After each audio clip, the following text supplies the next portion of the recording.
இன்றைக்கு நம்ம என்ன பதிவு பார்க்க போகிறோம் அப்படின்னா, பிரசன்ன ஜோதிடம் வழியாக ஒரு ஜாதகத்தை ஆய்வு செய்வோம். இன்றைக்கு பார்த்தீங்கன்னா 25/2/2025 3:50 ஒரு பிரசனம் பார்க்குறோம். அந்த பிரசனம் பார்க்க வந்த ஒரு நபர் பார்த்திங்கன்னா தன்னோட குழந்தைய பற்றி கேட்டுட்டு வராங்க அப்படிங்கிற விஷயத்தை அவங்களோட நிலைகள் என்ன அப்படிங்கிறது தான் அவங்களோட கேள்வியே. உதயத்தில் இன்றைக்கி பார்த்திங்கன்னா அந்த நேரத்துக்கு உதயம் விழுந்தது. உதயாதிபதி செவ்வாய் 8ஆம் இடத்துல எங்கே இருக்கார் அப்படின்னா புதன் வீட்டில், அதாவது மிதுன வீட்டில் உட்காந்துருக்கார். அங்கே புதனுக்கு வீடு, செவ்வாய்க்கு வீடு கொடுத்தவன் கவிப்பில் புதனோட சேர்ந்துருக்கார்.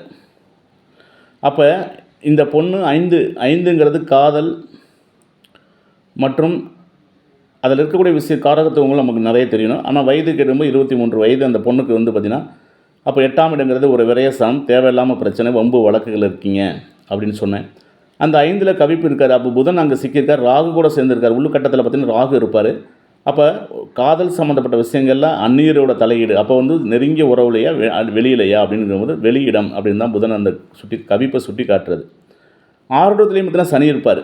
அப்போ அவங்களோட எதிர்பார்ப்பு என்னது அப்படிங்கிறது 100% காதல் சம்மந்த விஷயத்தில் சிக்கிட்டு அவங்க தவிக்கிறாங்க.